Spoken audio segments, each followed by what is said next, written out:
Willkommen in Forza, einem Open-World-Abenteuerspiel, das mich so gefesselt hat, dass meine Sucht so richtig gekickt hat. So stark, dass ich fast Augenbluten bekommen habe. Um 100% in Forza zu erhalten, muss ich über 100 Steam-Achievements abschließen. Darunter gibt es komplexe Rätsel, epische Bosskämpfe und ein mysteriöses Nether mit vielen Gefahren. Als geborener Marshmallow muss ich noch ganz nebenbei der erste Billionär weltweit werden. Ja, richtig gehört.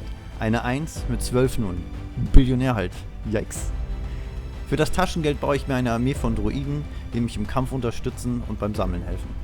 Und baue mir daraus ein Imperium mit mächtigen Maschinen auf. Lasst uns eintauchen und sehen, ob ich es schaffe, in 100 Tagen 100% in Forza zu absolvieren. Denn mit einer Sache hat keiner gerechnet. So, klassisch.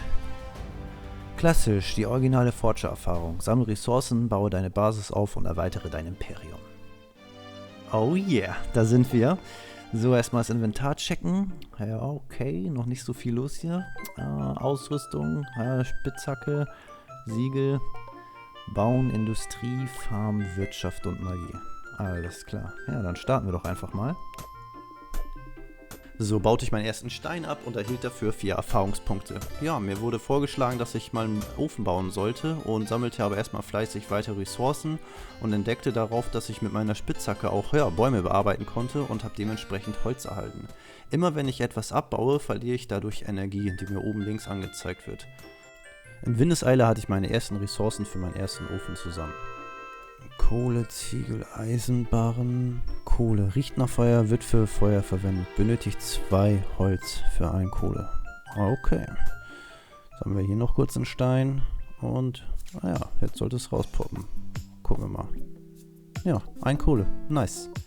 Damit können wir jetzt Eisenbarren herstellen. Alles klar, brauchen wir noch ein paar mehr davon. Meine Energie war schon recht low und ich entschied mich, einige Beeren zu snacken.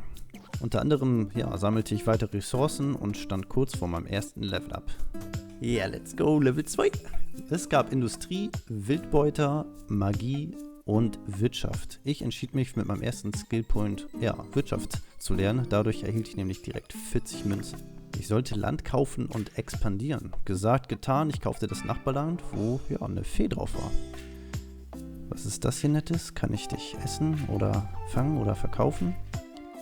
Ich baute meine erste Fischfalle aus Holz und Beeren und danach überlistete ich 2 Slimes, die mich mitten in der Nacht angegriffen haben. Dann entdeckte ich, dass man eine Fee naschen kann. Und zwar, wenn man die gegessen hatte, hatte man zusätzlich Leben bekommen und auch Energie. Ab sofort waren Feen und ich die besten Freunde. Ich sammelte meinen Mut zusammen und sprach die Fee an. Süßes Kind, meine Feen machen sich Sorgen um deinen müden Körper.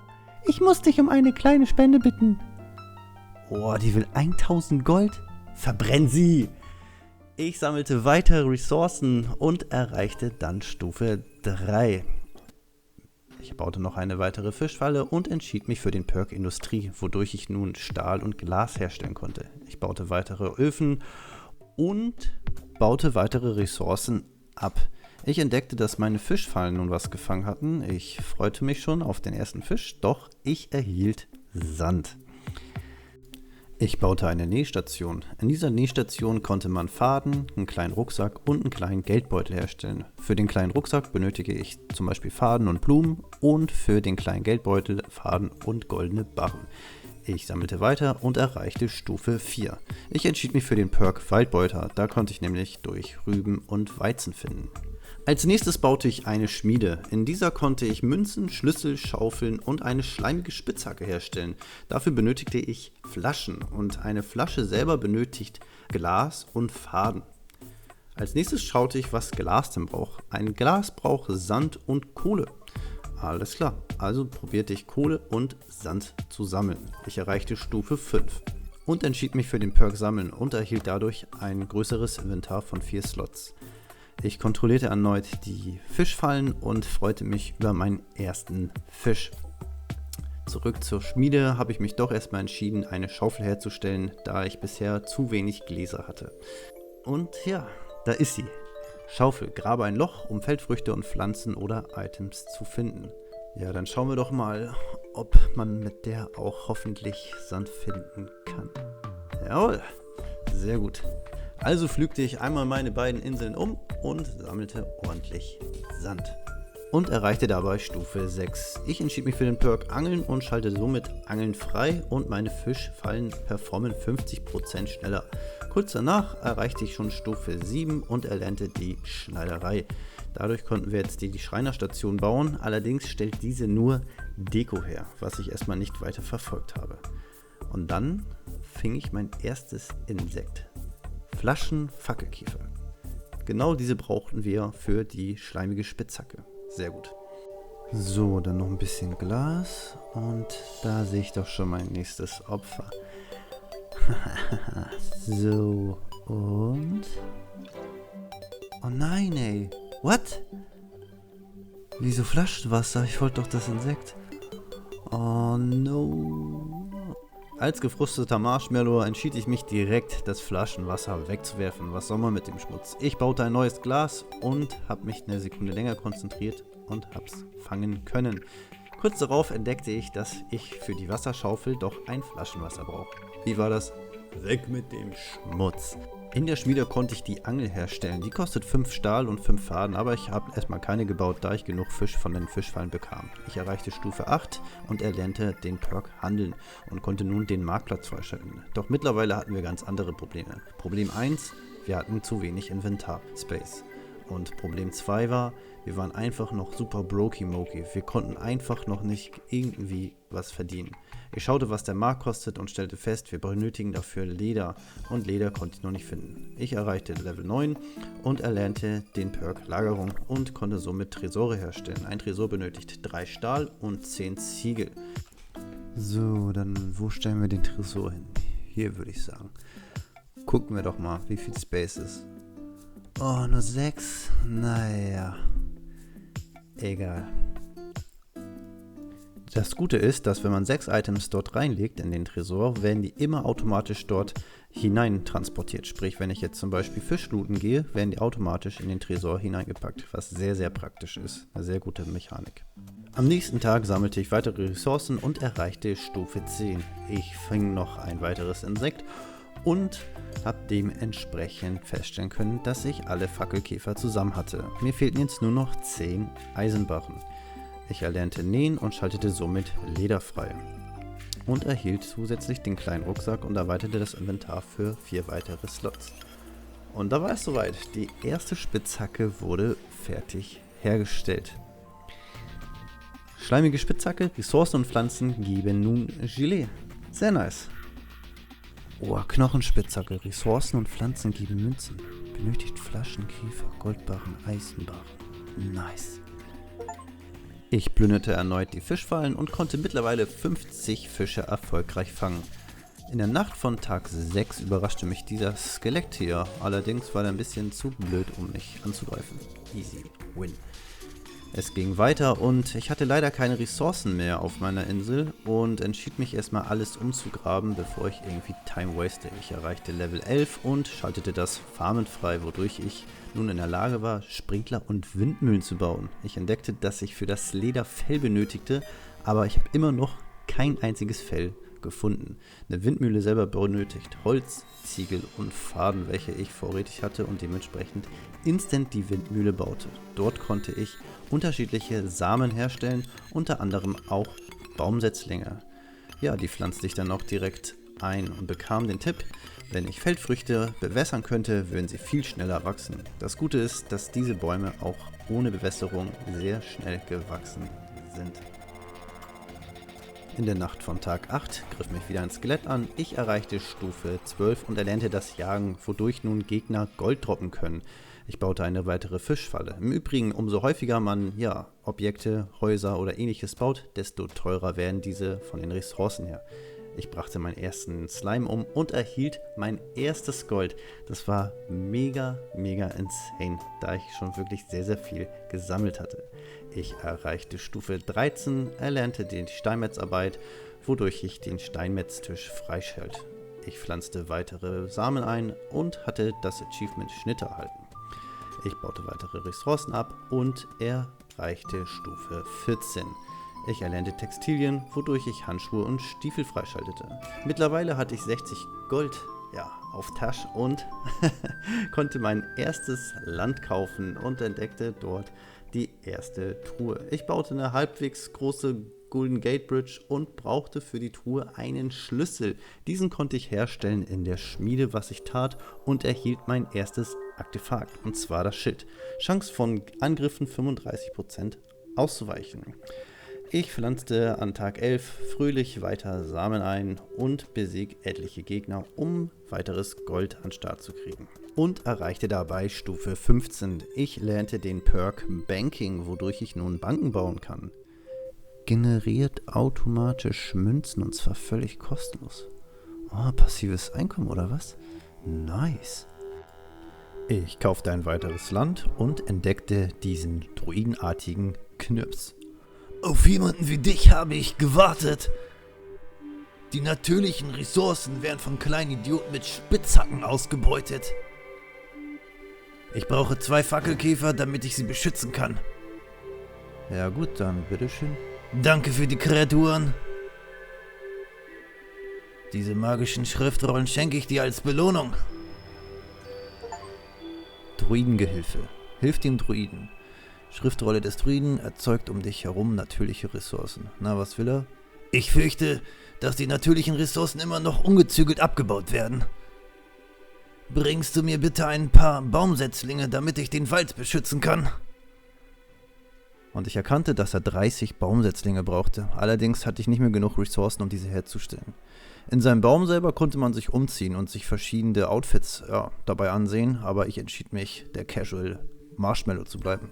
Ich baute meine erste Bank und erreichte Stufe 16 und bewunderte, wie langsam mein erstes passives Einkommen generiert wurde. Sagenhaft. In der Nähstation baute ich einfache Handschuhe, dadurch wurde mein Angriffstempo um 20% erhöht. Ich erlernte Kapitalismus und konnte somit auch Items aus meiner Tasche verkaufen. Und dann entdeckte ich diesen Freund hier. Hallo? Oh shit, der greift mich an, what the fuck? Egal, erstmal ihn hier. Kann man den irgendwie... Okay, doch nicht. Okay, relax.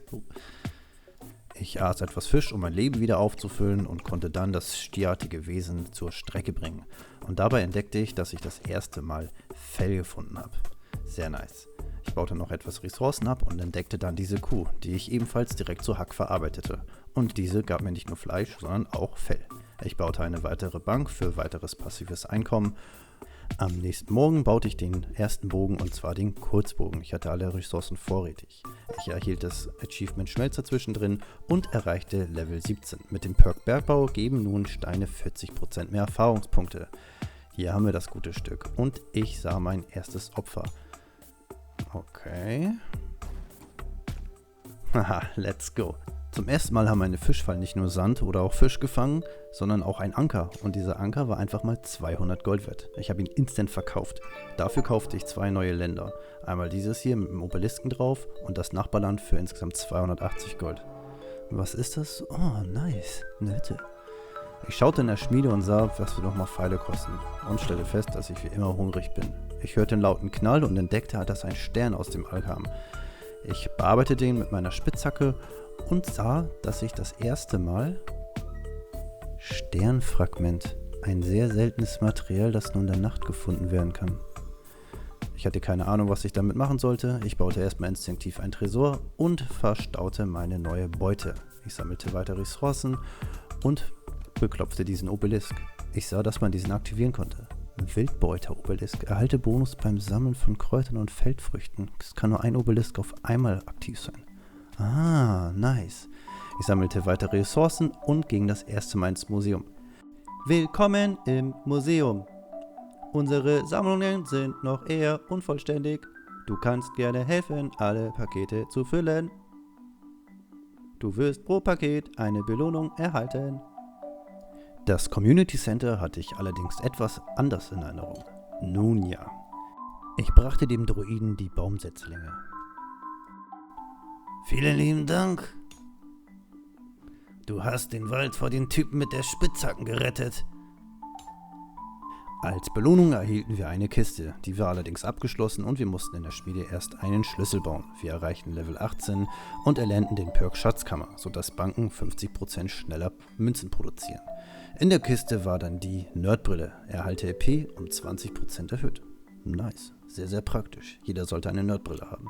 Ich fing eine weitere Fee und kaufte ein weiteres Land für 350 Gold. Auf diesem waren ein Stier und einige größere Rüben. Du bist so toll, wir lieben dich. Autsch, pass doch auf. Ich dachte mir, what the fuck? Warum tust du...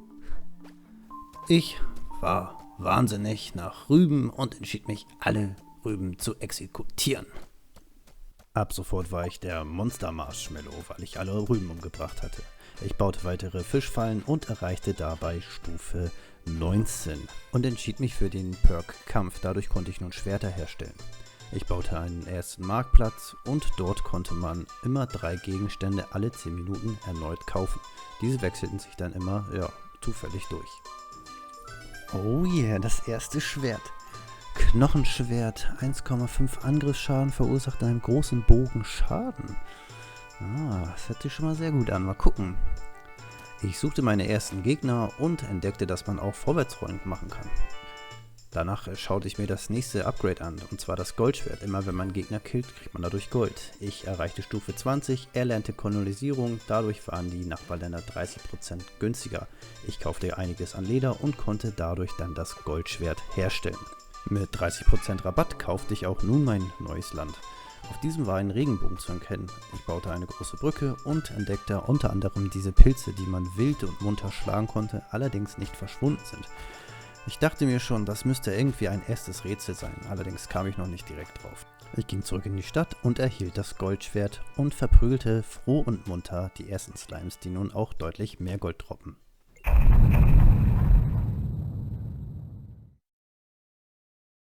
Ich habe die Pilze in der Regenbogenfarbe geschlagen und habe somit das Rätsel lösen können.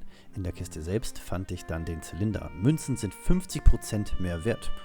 Ja, hört sich auf jeden Fall nicht verkehrt an. Ich fand meinen ersten reisenden Händler, der allerdings nichts Besonderes bei sich hatte. Ich erreichte Stufe 21 und erlernte den Perk Maschinen, wodurch ich nun eine Blumenpresse bauen konnte. Ich baute eine weitere Bank und erkannte in der Nähstation, dass ich Metallhandschuhe und Metallstiefel bauen konnte. Allerdings hatte ich noch nicht ausreichend Ressourcen. Und für die Knochenspitzhacke fehlte mir nach wie vor der berühmte Flaschenkäfer. Und am Tag 21 war es soweit. Der erste Payday in der Bank. Und es war richtig nice, denn nun hatten wir über 1400 Gold. Ich kaufte ein weiteres Land und hatte einige Skelettkollegen drauf. Ich erhielt meine Metallhandschuhe, wodurch ich 40% schneller angreifen konnte. Am Anfang habe ich ein bisschen mit dem Bogen rübergeschossen und habe mich doch entschieden, wie ein wahrer Marshmallow mich auf die Insel zu begeben, um ihm zu zeigen, wer der Boss ist. Ich öffnete die Kisten und erhielt meine erste Geisterkugel.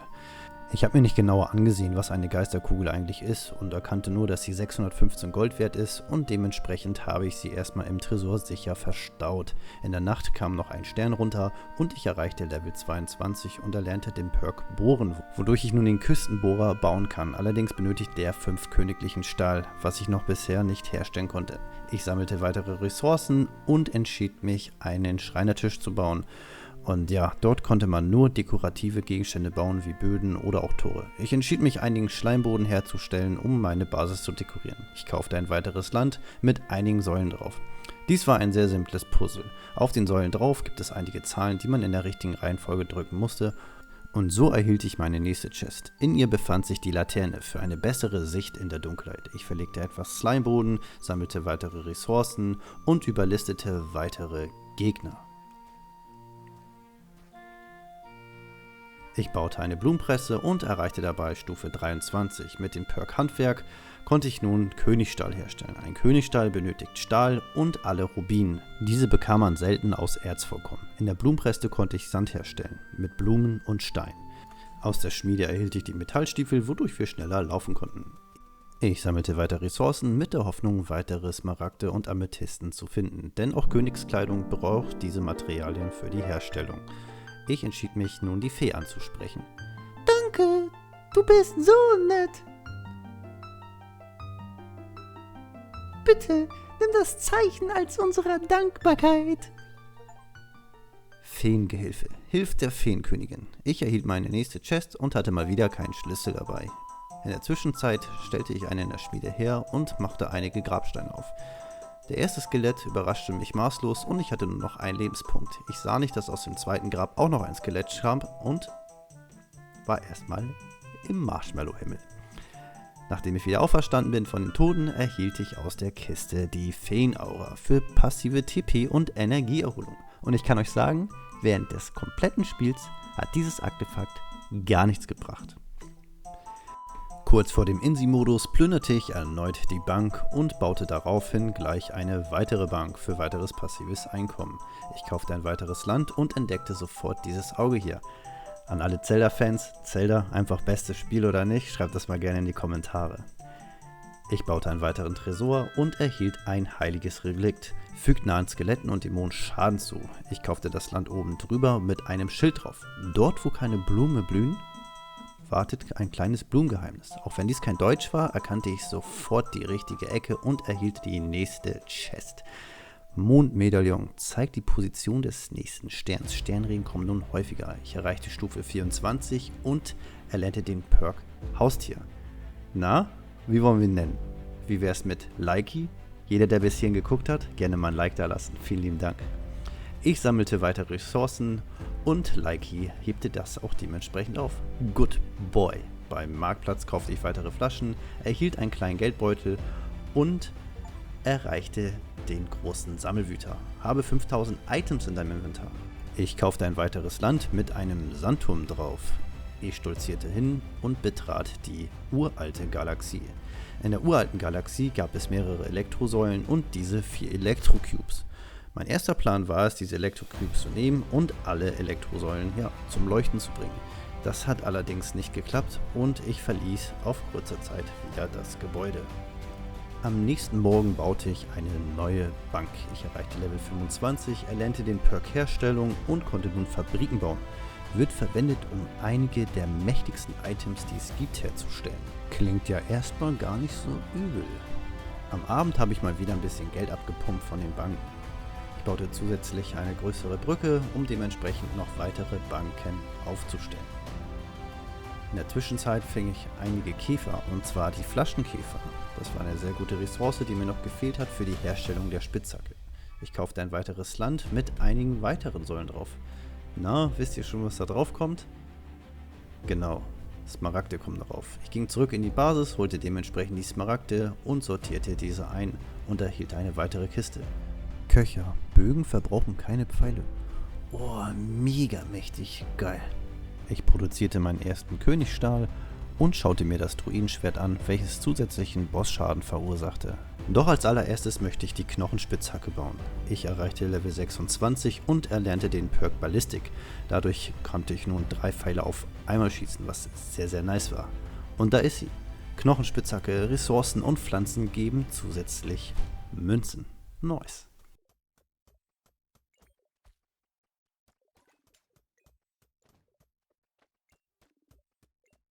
Nach dem kurzen Grind erhielt ich dann auch den Schädelbogen. 4 Angriffsschaden, Pfeile geben bei einem Treffer zusätzlich Münzen. Und dann passierte das hier. Meine Energie war nicht mehr so voll und... Oh mein Gott. No. In der Zwischenzeit konnte ich 5 Königstahl herstellen und war in der Lage, den Küstenbohrer zu bauen. In diesem konnte man Flaschenöl herstellen, welches man brauchte, um äußerst fortschrittliche Gegenstände zu bauen. Ich spielte etwas Legolas und erlegte einen Stier mit meinem neuen Bogen.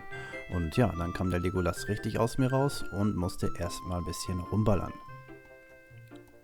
Dabei habe ich zufällig ein nicht sehbares Objekt gekillt mit einem Pfeil und wurde als Scharfschütze deklariert. Am Abend lootete ich erneut die Banken und erreichte 5000 Münzen und somit das Achievement Tycoon. Ich erstellte einige Kürbissamen in der Mühle und sammelte weitere Ressourcen. Nach meinem Level-Up lernte ich den Perk Autoreparatur, wodurch sich die Gebäude automatisch reparieren. Ich pflanzte einige Kürbisse an und stellte dementsprechend auch Sprenkler auf. Dann fand ich dieses nette Huhn, was mich beglückte mit einem goldenen Ei. Und sah, dass man Tierfutter mit Kacke herstellte. Ich kaufte ein weiteres Land und auf diesem waren einige Glocken platziert mit einem Schild, was aussah wie Noten. Jeder dieser Glocke machte einen unterschiedlichen Ton und das Puzzle war glasklar. Meine Laune war ungefähr so. Das war richtig, what the fuck? What the fuck, man?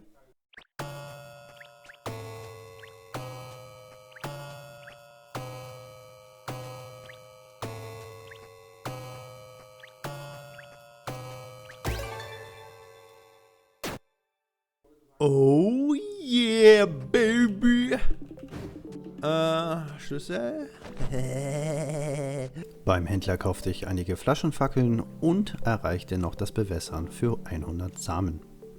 Angelnetz. Fischfallen sammeln automatisch. Oh, finally. Oh ja, let's go.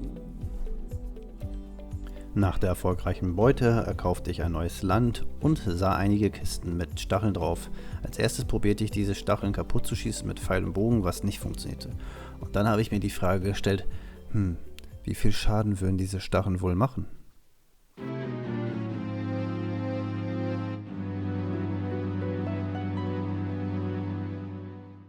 So, das ging nicht. Kann ich vielleicht Bodenplatten setzen?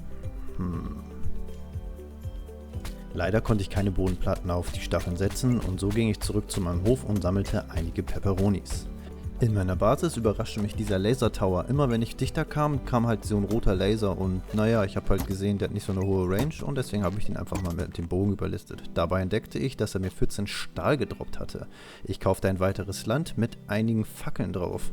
Und ja, ich dachte, die zünde ich einfach mal an. Ich baute dementsprechend Fackeln und wollte sie anzünden, allerdings hat das nicht funktioniert.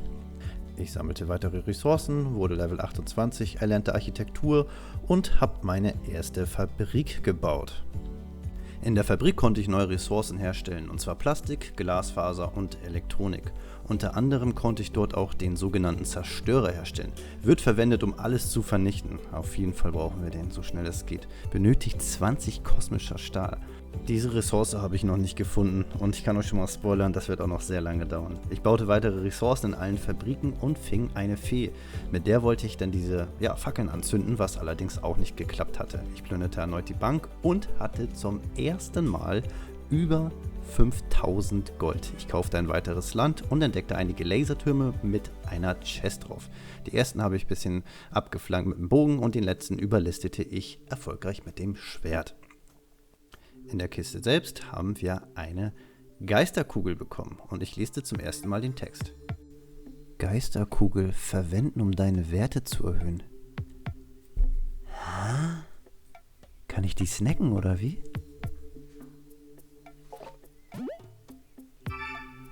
Ah, okay, so kann man seine Werte erhöhen.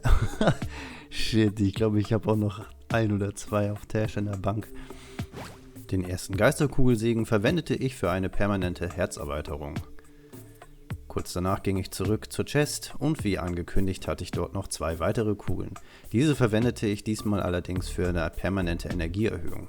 Ich kaufte ein weiteres Land und auf dieser war eine kleine Prinzessin. Schön, dich kennenzulernen, Freund. Ich heiße Anna Banana. In der Wüste ist es schwierig, Prinzessin zu sein. Hier wachsen keine Blumen, eine blumenlose Prinzessin. Was will sie? 40 Blumen, okay? Soll sie kriegen. Die sind schön. Vielen Dank.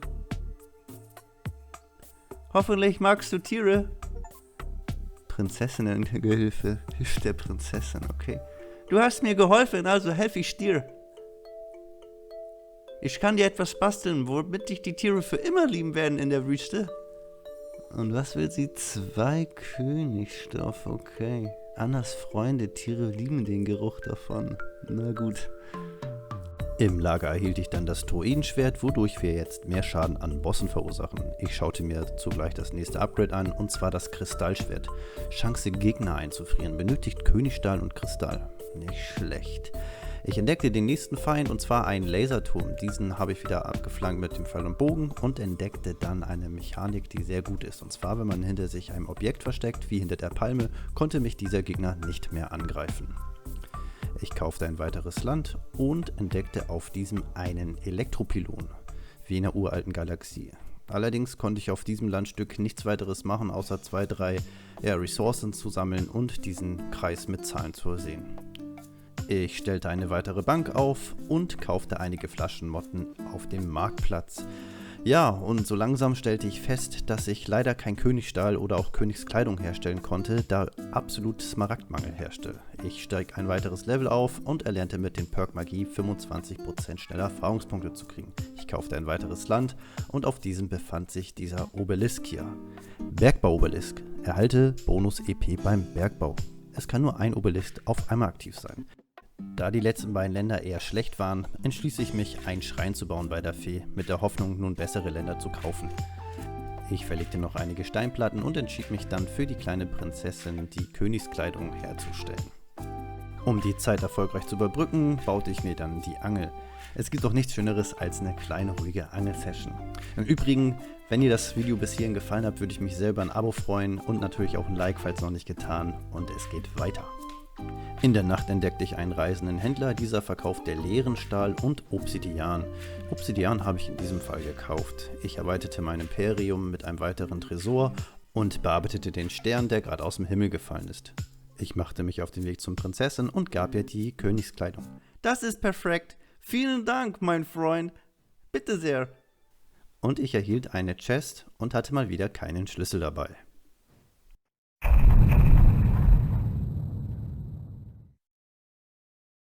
Die Prinzessin schenkte mir den rosaroten Bogen. Tiere geben 25% mehr Ressourcen und erscheinen häufiger. Ich erkaufte ein weiteres Land und entdeckte einen riesengroßen Kristall drauf. Ich baute instant eine Brücke und bearbeitete diesen großen Kristall. Und ich sag's euch, der war insane stabil. Nach einer guten Weile hatte ich es doch denn geschafft und der Kristall gab seinen Geist auf. Bergarbeiter, baue den Riesenkristall ab. Ich sprach den guten Herrn an. Ich wurde geboren, um den Kristall abzubauen und jetzt? Wow, das hat Spaß gemacht. Was soll ich jetzt tun? Hä? Was soll ich denn jetzt tun? Ich erreichte Stufe 30 und habe herausgefunden, dass man mit einer Flasche und einer Kuh Flaschenmilch bekommt. Wer hätte es gedacht? Ich erlernte den Perk Schmuck und konnte somit nun Amulette herstellen. Ich erweiterte das Bankimperium und hier ist es, das einfache Amulett. Erhalte jetzt 25% mehr Ressourcen. Ich kaufte ein weiteres Land mit einem kleinen Geist drauf. Dieser konnte ja Frost-Spikes schießen und somit war man immer eingefroren, wenn diese einen trafen. Hier ist es, einfaches Amulett. Erhalte 25% mehr Ressourcen. Die letzte Insel war wieder ein Reinfall und ich kaufte das Nachbargrundstück, wo ein kleiner Goblin drauf stand. Diese Skelette werden zu einem riesigen Problem. Es wäre toll, wenn du sie beseitigen könntest. Bring mir 100 Schädel und ich werde dich reich belohnen. 100 Knochen will er also? Naja gut, soll er kriegen. Du hast es geschafft. Ich habe nun bis zum Schluss an dir gezweifelt. Hier ist deine Belohnung. Goblin-Gehilfe. Hilf dem Goblin. Schädelschlüssel öffnet alle Schatztruhen kostenlos. Oh yeah, man, nice. Ich erhielt das schleimige Amulett und somit auch noch deutlich mehr Ressourcen. Unter anderem stellte ich auch noch den mittleren Geldbeutel her, sodass, ja, die Münzen 50% mehr wert sind. Ich kaufte ein weiteres Land mit einem alten Herren drauf. Alleine ist es so gefährlich. Oh nein. Ah, nimm das. Oh. Kacke. Und ich hab Hunger. Da snack ich doch erstmal ein paar Fische und spreche ihn nochmal erneut an. Mein Vogelfreund hat mir von den goldenen Eiern erzählt. Ich habe bis jetzt noch keins gesehen. Das würde ich aber gerne. Gäbe es bloß jemanden jungen und coolen, der mir eins suchen könnte. Oh, ich habe leider nur ein goldenes Ei. Doch, ich gebe ihm das. Das ist nicht gerade überwältigend. Daraus wird kein netter Vogelfreund schlüpfen. Pensionsgehilfe. Hilf dem alten Mann. Vielen Dank für deine Dankbarkeit. Ich öffnete die Chest, erhielt eine weitere Geisterkugel und habe mich dafür entschieden, erstmal auf Schaden zu skillen. Ich ging zurück in die Basis, erhielt das Knochenamulett, sodass wir mehr Ressourcen bekommen und entdeckte in der Nacht einen weiteren Händler, der 2 Geisterkugeln verkaufte. Diese verwendete ich für weitere Leben. Ich hatte wieder genügend Ressourcen gesammelt, um eine weitere Bank zu öffnen und beim Sammeln erhielt ich Stufe 31. Mit dem Perk Alchemie konnte ich nun einen Kessel herstellen. In diesem konnte man Bomben, Heiltränke und Tränke brauen, die einen verstärken. Ich besuchte noch einmal die uralte Galaxie und probierte mein Glück, allerdings ohne Erfolg. Gefrustet kaufte ich ein neues Land und entdeckte diesen Frostturm. In der Frostgalaxie gab es 5 PCs und unter ihnen war ein binärer Zahlencode. Diesen gilt es zu entschlüsseln und dementsprechend, wenn alles richtig war, hat man eine Chest bekommen. Das hat allerdings einen Moment gedauert. 5,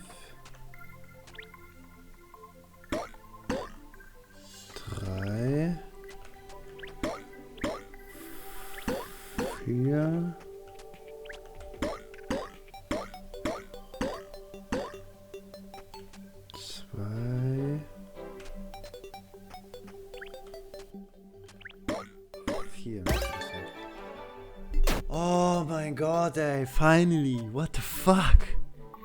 Nice. In der Chest lootete ich das Frostgalaxie-Siegel und noch eine Geisterkugel. Diese verwendete ich direkt, um mein Leben zu erweitern. Ich sammelte weitere Ressourcen und entdeckte am Sun Tower dieses Symbol hier. Na, wenn das nicht irgendwas mit dem Rätsel zu tun hat. Vielleicht sind das außen hier die Pylonen und das hier in der Mitte muss leuchten. Den ersten Cube platzierte ich oben links in der ersten Reihe zwischen dem ersten und zweiten Pylon, den zweiten in der zweiten Reihe zwischen dem zweiten und dritten und den letzten in der vierten zwischen dem dritten und vierten. Und dann kickte ich diesen einmal nach vorne und schwuppsdiwupps war das Rätsel gelöst. Obernice. In der Chest lootete ich das uralte Galaxiesiegel und zusätzlich eine Geisterkugel. Ich erweiterte mein Leben um ein weiteres Herz. Ich wollte die feurige Spitzhacke bauen, allerdings fehlten mir hierfür die großen Schädel. Ich pflasterte weiter meinen Bereich und baute weitere Brückenelemente. Mittlerweile hatte ich fast 14.000 Gold und erweiterte das Land. Auf diesem war eine große Kristallmine zu erkennen. Ich stärkte mich und ging hinein. Die Kristallhöhle, mein erstes Dungeon. In der Kristallhöhle selber sind klar überall Kristalle und dieser pinke Laser. An den Pylonen konnte man die Laserrichtung einstellen, um zum Beispiel hier eine Tür aufzuschmelzen. Im Raum wartete bereits der erste Gegner auf mich, den ich mit links bewältigte. Ich drehte weiterhin den Laser und platzierte einige Bomben, um die Kristalle davor wegzusprengen, denn diese waren mehr als stabil, kann ich euch sagen. Ich baute alle übrig gebliebenen Ressourcen ab und erreichte dann Stufe 32. Im nächsten Raum sammelte ich einige Beeren, die ich dann auch direkt gesnackt habe. Ich stieg in den Minenwagen, bin nach unten gedüst, wo dann 2 Gespenster auf mich warteten. Diese hatten allerdings nicht so viel drauf. Ich entdeckte den Bossschlüssel, der allerdings eingefroren war. Diesen probierte ich mit Gewalt zu öffnen, aber das hat nicht funktioniert. Also stieg ich ins Minencar und fuhr gegen einen Kristall. Ich erkannte, dass ich da erstmal nicht weiterkam. Im nächsten Raum sammelte ich ordentlich Beeren und drehte den Laser zur richtigen Richtung, sodass diese Tür hier aufgefroren wurde. In der Zwischenzeit ging ich noch einmal zurück und wollte durch diese Fackel sozusagen den Bossschlüssel mit Feuer und Flamme freischalten, aber das hat auch nicht funktioniert. Ich baute den Kristall ab, aber entdeckte rechts nicht den Geheimgang. Dafür drehte ich den Laser um und positionierte ihn in den Nebenraum. So konnte ich nun diese Tür hier aufschmelzen. Ich überlistete den Geist und sammelte aus dem Raum hier alle Ressourcen, bis ich oben die nächste Tür aufgeschmolzen hatte. Dort habe ich dann den Kristall von den Gleisen entfernt und konnte wieder zurückwandern und in das Minecart einsteigen. Hier war wieder ein Frostgespenst, was ich gut überlisten konnte. Und auch im nächsten Raum gab es einen Bruder, der auch zur Strecke gebracht wurde. Ich sammelte weitere Ressourcen, stupste dieses Minencar an, sammelte hier weitere Ressourcen und entdeckte hier drüben ein größeres Rätsel, was allerdings auch recht schnell erledigt werden konnte. Ich burnte diese Tür weg, drehte weiterhin den Laser in die richtige Richtung und holte das Minencar. Nachdem die Tür nun aufgeschmolzen war, konnte ich in den nächsten Raum reingehen und in dieser befand sich eine Truhe. Eisstab. Friere Objekte ein. Aha. Okay. Oh, man kann noch Fackeln einfrieren. Nice. Ich ging zurück und erkannte, dass man mit diesem Eisstab auch die Fackeln sozusagen den Laser weiterleiten konnte. Und somit kam ich in diesen Geheimraum hier. In diesem fand ich einige Juwelen und Schätze. Unter anderem fand ich noch einen anderen Raum, wo man auch nochmal den Laser anders weiterleiten konnte. Und hier gab es auch nochmal extra Juwelen und nochmal ein bisschen Cash. Ich schnappte mir noch die Fee, drehte erneut die Laser in die richtige Richtung, um somit den Bossschlüssel auch aufzuschmelzen. Ich erhielt ihn und bin hoch zum Bossraum. Dort erwartete uns der erste Boss, der Eiszauberer. Dieser hatte extrem viel Leben und konnte Eisstacheln um sich schießen. Und es war relativ schwer, diesem im Nahkampf auszuweichen. So entschied ich mich, meinen Pfeil und Bogen rauszuholen und den ganzen Boss auf Range zu lassen, sodass die Chance höher war, diesen Stacheln auszuweichen. Auf kurz oder lang konnte ich diesen Boss dann doch überlisten. Wir sammelten alle Gegenstände auf, verarzteten unsere Wunden und öffneten dann die Chest. Frostsiegel für jene, die die Kristallhöhle abgeschlossen haben. Zusätzlich erhielten wir eine weitere Geisterkugel für ein weiteres Leben. Durch mein Dungeon-Level erlernte ich Physik, wodurch wir in der Lage waren, Kraftwerke herzustellen. Erhöht die Effizienz von nahen Gebäuden. Allerdings war dieses noch sehr teuer, welches Elektronik benötigte. Ich kaufte ein weiteres Land mit einem weiteren Obelisken drauf. Allerdings hämmerte ich auf den ein und nichts passierte. Meine Vermutung war direkt, den müsste man wahrscheinlich nachts hauen. Auf dem Marktplatz kaufte ich einiges an Flaschenöl und kaufte unter anderem noch ein weiteres Land. Das sogenannte Lava-Biotom habe ich freigeschalten. So, und wer ist er hier? Okay, hier kann man das rauf und runter fahren lassen. Der droppte Dämonenhorn. Und was macht das? Obsidian. Nice, mein erstes Obsidian. Und was ist das? Glutblüte. Big. Da ich nun einiges an Obsidian sammeln konnte, stellte ich meine erste Elektronik hier ein. Ich verlegte noch einigen Steinboden und trank aus Versehen dabei einen Donnertrank. Ich kaufte instant ein weiteres Land mit einem Steinturm drauf und erkannte, dass nun Blitze von mir abprallten, was ziemlich nützlich war bei der Ressourcenbeschaffung. Ich baute mein letztes Obsidian ab und betrat dann den Feuertempel. Im Feuertempel selbst gibt es neue Gegner, die Feuerbälle von einem abschießen. Ich erkundete erstmal den Raum und entdeckte direkt den Bossraum. Dort konnte man natürlich ohne Schlüssel noch nicht rein. Wie in Matrix himself dodgte ich alle Feuerbälle und sah dieses Puzzle hier. Ich probierte 2-3 Mal mein Glück, um zufällig das Puzzle zu erraten, leider ohne Erfolg. Ich entschied mich erstmal weiterzugehen. Ich traf diese 3 Kollegen hier, die ich einfach überlisten konnte und sah dann diese grüne Mauer hier, da wo ich noch nicht hineinkam. Ich probierte einige Sachen aus und fand den ersten blauen Schlüssel. Mit diesem ging ich dann wieder zurück Richtung Bossraum, wo ich den dann auch einlösen konnte. Hier gab es 2-3 weitere Gegner, die keine weitere Herausforderung für mich als Marshmallow-Krieger war. Ich erkundete weiter das Dungeon und fand noch weitere Gegner. Hier probierte ich ein bisschen Breakdance, um diese Feuerbälle zu dodgen, erkannte diesen Fackelraum, allerdings konnte ich diese noch nicht entzünden. Ich packte mir den roten Schlüssel und ging wieder zurück, allerdings erstmal in die falsche Richtung, Klassiker, bis ich dann am Eingang die rote Tür entdeckte. Dort gab es dann den grünen Schlüssel und hier auf der rechten Seite gab es keine weiteren Geheimnisse, bis auf eine kleine Truhe. Ich ging zurück und konnte dann den Feuerstab looten, sprenge Objekte und Gegner. Dann ging ich zurück, sprang meine erste Tür frei und fing noch 2 Feen. Ich habe eine weitere Tür aufgebombt und fand darin 2 Chests. Ich ging zurück zum Puzzle, welches ich nicht lösen konnte. Ich habe zum ersten Mal meinen Kollegen Google gefragt und der hatte zum Glück die Lösung parat, da ich keine Ahnung hatte, wie man dieses Rätsel lösen sollte. Nach einem relativ schnellen Erfolg sprinte ich zurück und suchte den Bossschlüssel. Diesen fand ich in der linken Abteilung und sprengte kurz die Tür auf, worin sich dann auch dieser befand. Ich ging nun zum Boss, der große Dämon. Der große Dämon kotzt im wahrsten Sinne des Wortes einige seiner Lieblinge aus, die Feuerbälle munter und fröhlich durch die Gegend spuckten. Nach einer guten gewissen Zeit konnte ich doch auch den Dämon auch zur Strecke bringen. Nachdem wir alle Gegner zur Strecke gebracht haben, looten wir die Kiste und erhielten das Feuersiegel und eine Geisterkugel, welches sich auch wieder in Leben investierte. Ich erlernte den Perk Inschrift, wodurch wir nun in der Lage waren, Schreibtische herzustellen. Und auf diesem Schreibtisch konnte man unterschiedliche Schriftrollen herstellen, sodass man zum Beispiel Holz oder auch Erze beschwören konnte. Dort konnte man unter anderem auch ein modriges Buch bauen, wodurch man 15% mehr Erfahrungspunkte erhielt, welches ich erstmal gleich hergestellt habe. Am nächsten Morgen ging ich zurück ins Lava-Biotom und erkannte, dass diese Lavasäulen nach unten gedrückt werden müssen.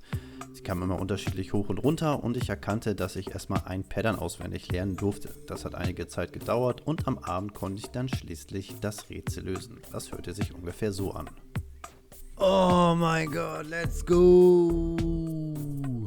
Ich öffnete die Chest, in der das Händlermedaillon war. Zeigt den Standort eines geheimen Händlers. Die Zeit für Marktauffüllung ist um 25% reduziert. Ich erhielt die Wasserschaufel und unter anderem auch das modrige Buch. Zurück in der Basis überraschte mich hier der wandernde Händler mit 5 Geisterkugeln, die ich alle instant gekauft hatte.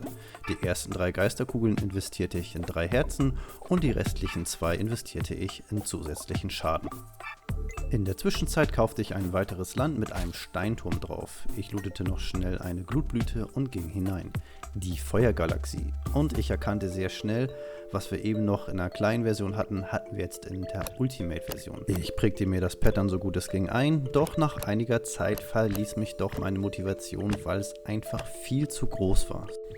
Oh, Mein Gott, ey. What the fuck? What the fuck? Help.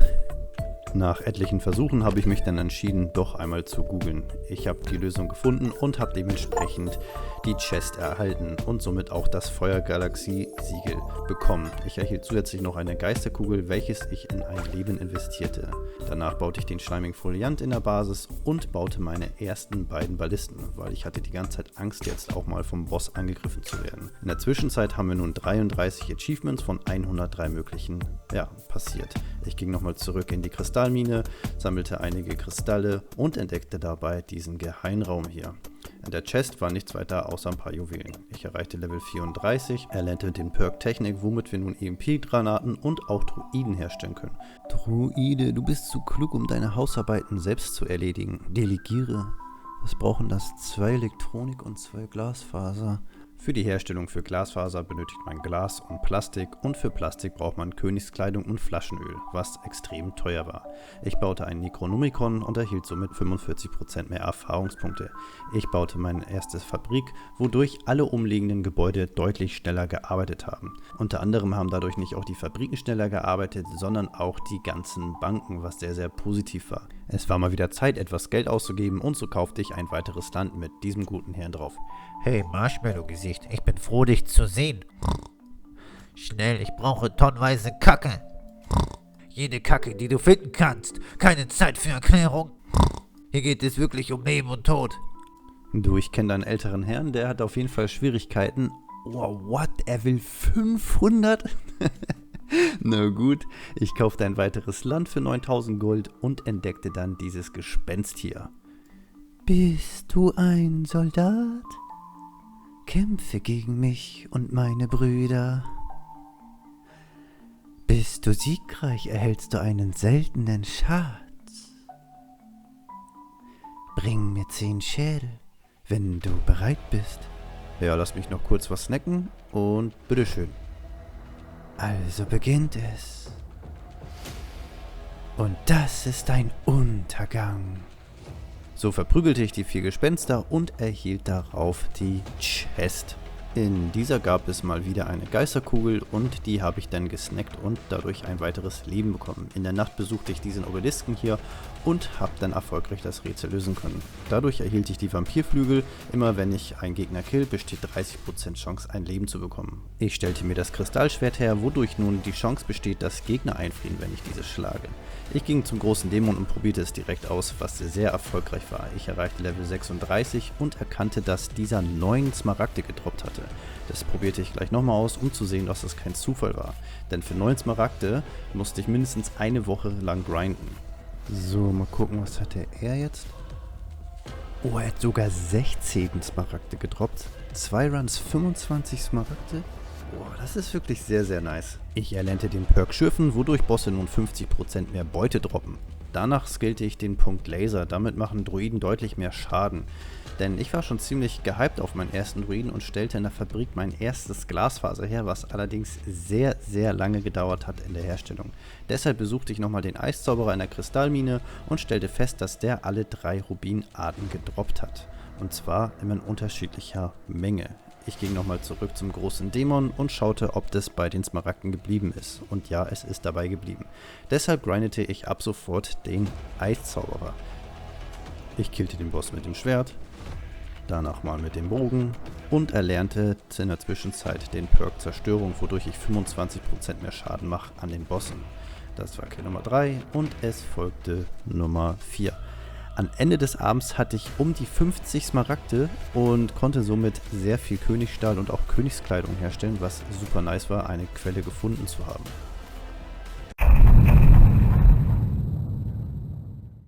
Das Business lief sehr gut und das passive Einkommen ist sehr schnell gestiegen. Mittlerweile konnten wir so über 22.000 Gold erwirtschaften. Ich kaufte ein weiteres Land, auf dem ein Sandgebäude stand. Im uralten Grab stand ich vor einer verschlossenen Tür. Diese konnte ich öffnen mit diesem Elektrocube. Ich schob sie zu dieser Elektrosäule und schon war sie offen. Später im Dungeon fand ich diese Beyblades hier. Ich konnte sie einfach überlisten und eine Tür öffnete sich. Hinter der verbarg sich eine weitere Chest und in dieser war der Blitzstab. Elektrisiere Gegner und versorge Gebäude mit Strom. Ich flitze zurück und probierte zum ersten Mal den Blitzstab aus und habe festgestellt, dass man mit ihm extrem gut Ressourcen sammeln konnte. Ich holte diesen Elektrocube hier und beförderte ihn auf die andere Seite des Tempels, denn dort gab es ein Rätsel, wofür man 2 Elektrocubes braucht. Einmal den hier, den befördere ich jetzt nach unten und pack den hier und den anderen, damit elektrisieren wir oben die 2 Säulen. Ich schnappte mir den anderen und pack den hier vorne. Nun war der Weg frei. Ich benutze den Elektrostab und besiegte noch 2 Gegner und im oberen Raum habe ich dann den Bossschlüssel gefunden. Ich ging zurück und kämpfte das erste Mal gegen das Blitzelementar. Das Blitzelementar kann unter anderem Lasertürme spawnen lassen und kleinere Beyblades. Diese waren aber relativ schnell erledigt. Als der Boss tot war, haben wir als Belohnung einmal das uralte Siegel bekommen und eine Geisterkugel, welches ich in ein Herz investierte. Ich killte weitere Male diesen Blitzboss, denn er droppte bei jedem Kill Königstahl, welches wir brauchten für die Herstellung für Druiden. Ich hatte nun die ersten Ressourcen zusammen für den Druiden und stellte diesen her. Mal schauen, welchen wir bekommen. Oh, noch einen anderen Hund. Nice. Good boy. Mein neuer Freund namens Amy Ice Cream war übrigens ein sehr fleißiger Druide. Er konnte nebenher auf Gegner einschießen und unter anderem sammelte er dabei auch Ressourcen auf. Ich ging nach oben in diese Ecke hier, wo noch einige Stacheln sich befanden. Mit dem Elektrostab konnte ich diese entfernen und sammelte einige Geisterkugeln. Ich erreichte Level 38 und erlernte Spiritualität, wodurch man 2 zusätzliche Geisterkugeln bekam. Ich kaufte ein weiteres Land mit 2 großen Skeletthaufen drauf. Diese bearbeitete ich mit der Spitzhacke. Aus jedem von diesem Haufen kam ein großes Skelett und eine Truhe, wo drin sich auch eine Geisterkugel befand. Mittlerweile hatte ich nun 10 Geisterkugeln auf Tasche. Ich investierte die restlichen in Herzen und was übrig blieb in Damage. Danach kaufte ich ein weiteres Land, wo drauf ein großer Turm mit einem Schädel sich befand, die sogenannte Schädelgalaxie. Hier gab es 4 Säulen mit jeweils 4 Schildern, auf denen unterschiedliche Sachen standen, um ein Rätsel zu lösen. Ich las mir die Schilder durch und holte aus der Basis die Sachen. Sanft für die Haut, aber stark genug, um Steine zu brechen. Das sollte Wasser sein. Was Kraft und Stärke nicht schaffen, darüber können meine Zähne nur lachen. Das müsste dann ein Schlüssel sein. Hier habe ich es mal probiert mit dem Schmetterling, das hat nicht funktioniert, denn hier steht drauf, ich überlebe aus großen Höhen, doch unter Wasser sterbe ich. Mal Papier probieren und hier, ich lebe ohne Atem, bin aber kalt wie der Tod, bin niemals durstig, aber trinke immer Fisch. Jawohl, let's go. In der Truhe befand sich einmal das Schädelgalaxie-Siegel und unter anderem auch wieder eine Geisterkugel. Die habe ich verwendet für weiteren Schaden. Ich ging raus und kaufte ein weiteres Land mit einem riesengroßen Schädel drauf. Ich betrat das erste Mal das Schädellabyrinth. Das Schädellabyrinth war super groß und hatte einige Gefahren, unter anderem kleine Skelette und große Skelette, oder es gab auch diesen Schrein hier. Hier konnte ich einen maximalen Lebenspunkt opfern, um zum Beispiel dämonische Schriftrollen zu bekommen oder 3 Level aufzusteigen. Das habe ich dann auch einmal gemacht und bin 3 Level aufgestiegen und beim zweiten Mal konnte ich eine Horde Gegner beschwören, die ich dann auch einfach besiegen konnte. Später im Dungeon habe ich diesen Nekrostab gefunden, verwenden um Skelette zu beschwören. Hört sich erstmal gar nicht so verkehrt an. Am Ende des Labyrinths habe ich dann den Wegfinder Achievement bekommen und auch das Schädelsiegel und unter anderem auch noch diese Geisterkugel. Durch meine 3 Level-Ups erlernte ich einmal Bezauberung, wodurch Buffs 50% länger halten, dann einmal Transmutation, wodurch ich nun leeren Stahl herstellen konnte und als letztes Beschwören, wodurch ich den Siegelmacher freischaltete. Ich erhielt in der Zwischenzeit die feurige Spitzhacke und baute dann meine erste Geisterspiele. In dieser konnte ich unter anderem große Schädel bauen, Geisterkugel, leeren Stall oder auch meine vorhandenen Zauberstäbe aufs nächste Level upgraden. Ich baute meinen ersten Siegelmacher und in diesem konnte man zum Beispiel ein Lernportal herstellen und unterschiedliche Siegel herstellen. Jedes dieser Siegel konnte einen sogenannten Überboss beschwören, zum Beispiel die dunkle Rübe oder den Schleimkönig oder auch einen Chaosroboter. Das war allerdings alles noch viel zu teuer und ich baute mir erstmal die Kristallspitzhacke. Mittlerweile sammelte ich überhaupt gar nicht mehr mit der Spitzhacke, sondern verwendete dafür mal den Blitzstab. Damit ging das super schnell und war sehr, sehr effektiv. Ich stellte mir einfach einen Hammer her, um Gebäude zu reparieren, was allerdings relativ sinnfrei war, weil sich meine Gebäude automatisch reparierten. Ich kaufte ein Land und wollte dann eigentlich eine Brücke bauen und hat einmal gefettfingert und habe aus Versehen noch ein anderes Land gekauft. Yikes! Auf der ersten Insel befindet sich so ein kleiner Clown. Ich dachte, den spreche ich doch einfach mal an. Ich heiße Hopfrock und habe dieses Spiel gemacht. Ich frage mich, wie viel du über Forger weißt. Spielen wir ein Trivia-Minispiel. Bei einer richtigen Antwort bekommst du super seltene Belohnungen. Legen wir los. Wie lautet der echte Name von Prinzessin Blablabla? Catherine of Sky, Blablabla, Hopfrog. Vielleicht Blablabla. Falsch. Neuer Versuch. Was ist 2 mal 8? Gelb? 8,94. Ja, und da erkannte ich spätestens, dass der kleine Clown mich wirklich trollen möchte und dementsprechend habe ich einfach gelb gewählt. Am Ende des Dialoges hat sich herausgestellt, dass es gar keine richtigen Antworten gab. Er bedankte sich dafür, dass wir Forger spielen und schenkte uns darauf eine Kiste. In dieser befand sich eine weitere Geisterkugel. Ich hatte ja versehentlich eine andere Insel noch gekauft, auf dieser befand sich diese Steinstatue und unter anderem auch dieses Schild hier auf diesem Stand. Nur die in der Dunkelheit leuchtende Blume weckt die schlafende Prinzessin. Ich wusste schon, was benötigt wird. Ich ging zurück in die Basis, erhielt dort den Kristallbogen und kam mit der Glutblüte zurück und platzierte diese in der Statue. Daraufhin erhielten wir eine Chest, wo drin auch wieder eine Geisterkugel war und die benutzte, um mehr Schaden zu verursachen. Ich sammelte weiter mit meinem Blitzstab ordentlich Ressourcen und fand unter anderem mal wieder einen Stern. Nachdem ich die Sternfragmente eingesammelt hatte, platzierte ich noch einige Fischfallen in der Schneewelt mit der Hoffnung, mal eine neue Sorte an Fisch zu fangen. Ich bezwang noch einmal den Eiszauberer, erreichte Stufe 42 und erlernte den Perk Astrologie, wodurch wir nun den kosmischen Stahl herstellen konnten. Der kosmische Stahl selber wird hergestellt aus leeren Stahl, legendäres Juwel und die Sternenfragmente. In der Zwischenzeit baute ich mir das Eisskulpturenbuch und erhalte nun 60% mehr Erfahrung und auch die Meisterstiefel wurden fertiggestellt, Bewegungstempo um 30% erhöht und Angriffen konnten nun 15% besser ausgewichen werden. Ich kaufte ein weiteres Land, bezwang dort die Gegner und fand diesen guten Herren hier. Allerdings weiß ich nicht, ob der Schwierigkeiten hatte mit der Sprache, allerdings konnte ich mit denen nicht klar kommunizieren.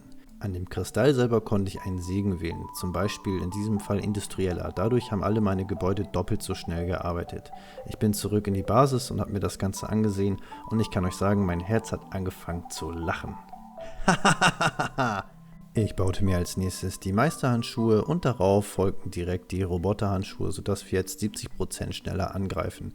Ich probierte zum ersten Mal eine Druidenschriftrolle aus und pflanzte einen Wald, killte ein weiteres Mal den Zauberer und erhielt danach das Dämonenschwert. Als nächstes guckte ich mir das Leerenschwert an, wofür wir noch keine Ressourcen hatten.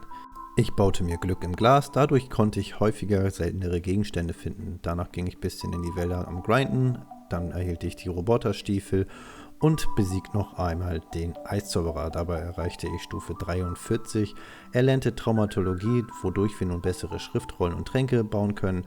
Danach musste der Zauberer nochmal dran glauben und noch einmal dran glauben. Ich schaute mir dann die Schriftrollen an, welche ich bauen kann und es waren nicht wirklich tolle dabei, bis auf die Sternschriftrolle. Danach guckte ich mir nochmal im Kessel die neuen Tränke an und da gab es schon deutlich bessere Möglichkeiten, zum Beispiel den Donnertrank oder auch Drachentrank, wodurch wir mehr Damage an den Gegnern verursachten. Dieser stellte ich dann auf Masse erstmal her. Zusätzlich baute ich einige Fischfallen in der Wüste an und erhielt darauf das Achievement Handwerker. Baue insgesamt 10.000 Items. Danach brachte ich den Magier nochmal um und entdeckte in meiner Tasche meine ersten Frosttintenfische, die ich über eine Fischfalle gefangen habe. Dann ging ich nochmal rüber zum großen Dämon. Der musste nämlich auch noch einige Male dran glauben, denn meine Smaragde waren nicht mehr so vollständig, wie es mal war.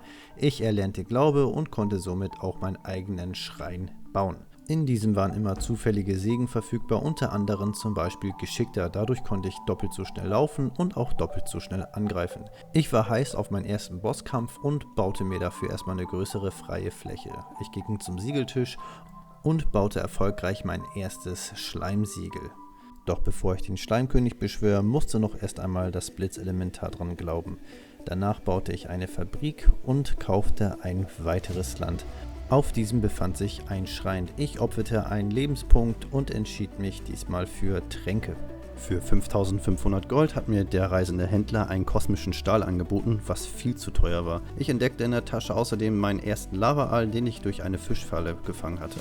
Am nächsten Morgen ging ich zum Schrein und bekam dort den Segen Geschickter, wodurch wir doppelt so schnell laufen und doppelt so schnell angreifen können. Ich lief zurück in die Basis, lootete das Schleimsiegel und beschwörte den ersten Überboss. Doch zuerst trank ich noch einige Tränke, damit wir mehr Damage machen und unter anderem auch mehr Angreifen ausweichen. Und nun war es soweit. Ich poppte das Siegel und beschwörte den Schleimkönig. Ja, der Schleimkönig selber, das ist ein riesengroßer Schleim, so wie man sehen kann, der ein bisschen auf und ab hüpft und dementsprechend hin und wieder auch mal kleinere Untertanen auf die Welt bringt. Aber ja, wie man sah, war der nicht groß eine Herausforderung. Der Boss droppte unter anderem 4 Geisterkugeln und mein erstes legendäres Juwel. Am nächsten Morgen erhielt ich einen größeren Rucksack und baute unter anderem ein weiteres Kraftwerk.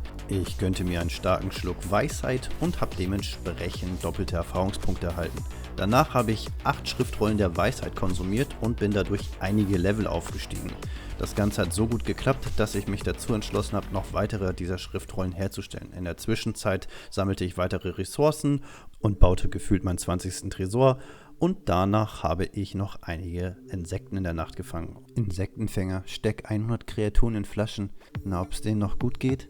Am Abend konsumierte ich noch einige Schriftrollen der Weisen und habe dementsprechend relativ schnell Level erhalten. Ich skillte unter anderem sehr viele Perks, wodurch die Fabriken schneller gearbeitet haben. Ich konnte unter anderem nun automatisch meine Items zu den Tresoren schicken und vieles mehr. Wer das genau wissen will, kann sich das ja hier nochmal in Ruhe im Pausemodus ansehen. Ich lasse das kurz hier durchlaufen.